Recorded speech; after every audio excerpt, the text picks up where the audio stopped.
Let's talk about that nagging pain right around your kneecap. If you've ever felt it, you are definitely not alone. Today, we're going to demystify one of the most common knee issues out there, patellofemoral pain. And we're not just guessing here, we are going straight to the source, breaking down the official clinical practice guidelines to give you a super clear evidence-based look at what actually works and, just as importantly, what doesn't. So here's the plan. We'll start by figuring out what this problem really is. Then we'll walk through how it's diagnosed, explore the 4 different types, which is super interesting, lay out the official treatment playbook of do's and don'ts, and finally, map out what your path to recovery really looks like. All right, first things first. What exactly is this condition? It's so much more than just a vague sore knee, and the official guidelines give us a really specific definition to work with. You've probably heard this called by its nickname, runner's knee. And that makes sense. But here's the thing. It's not just for runners. That name does give us a big clue, though. This pain is almost always tied to activity and the way we load our knee joint. Okay, so here it is, the official definition right from the guidelines. Patellofemoral pain, or PFP for short, is pain specifically located around or behind your kneecap. And the real telltale sign? It flares up when you load that knee in a bent position. So think about squatting down, going up or down stairs, or even that dull ache you get after sitting in a car or at your desk for a long time. So how do clinicians know for sure that this is what you have? Well, it's not as simple as just pointing to where it hurts. The guidelines actually outline a really clear, systematic approach to nail the diagnosis. And here's a really crucial point from the guidelines. There is no single magic test for PFP. It's not like you can just do an MRI and get a definitive answer. Instead, a proper diagnosis comes from putting a few puzzle pieces together, a very specific combination of signs and symptoms that all point in the same direction.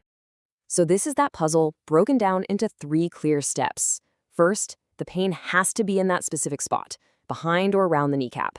Second, a clinician needs to be able to reproduce your specific pain with an activity that loads the knee, like having you do a squat. And third, and this is so important, they have to rule out all the other things that could be causing pain in the front of your knee. It's a process of elimination, really. So let's say you have a diagnosis. But here's where it gets really interesting. The guidelines say not all PFP is created equal. Recognizing this is a huge step forward in treatment, and it brings us to this idea of classification. The guidelines suggest breaking PFP down into these 4 main subcategories. Now, this isn't just academic talk. Figuring out which bucket your PFP falls into is honestly the key to creating a treatment plan that's actually personalized and effective for you. So let's break this down. Is your pain from just doing way too much, way too soon? Well, that's an overuse issue. Or is it from weakness, maybe in your hips or your quads? That's a muscle performance deficit. Maybe it's about how you move. Like, does your knee tend to dive inward when you squat or land from a jump? That's a movement coordination problem. Or, finally, could it be because certain tissues are too tight or even too loose? That's a mobility impairment. Pinpointing your main driver here is the whole game. And that brings us to the part everyone really wants to know. What do you do about it? This is the evidence-based playbook for what to do, and, just as critically, what not to do. Okay, here's the big picture. The guidelines draw a very clear line in the sand. On one side, you have the treatments with really strong evidence, like targeted exercise. On the other side, you've got a bunch of common treatments that, according to the evidence, are pretty unlikely to help in the long run, like braces or other passive therapies.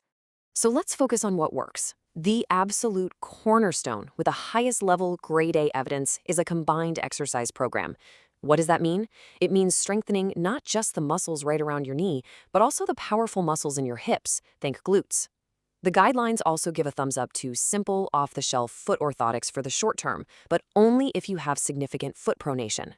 The big takeaway here is that a combined approach always beats doing just one single thing. And just as important is knowing what to avoid. The guidelines recommend against using passive things like ultrasound or laser. They also advise against relying on knee braces, sleeves, or straps.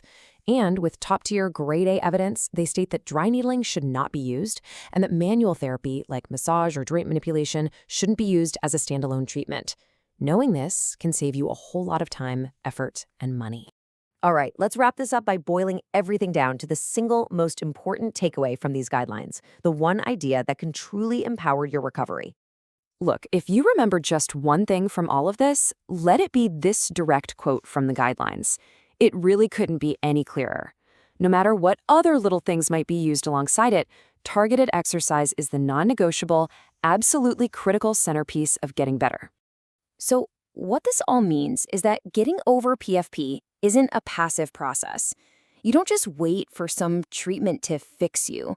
It is an active process. It's built on a foundation of targeted strengthening and being smart about how you load your knee, all led by you in partnership with your physical therapist. So we'll leave you with this final thought. Now that you're armed with this evidence-based guide, how can you use it to have a more informed, more productive conversation with your doctor or physical therapist and take a more active role in your own recovery? Thanks so much for joining us for this explainer.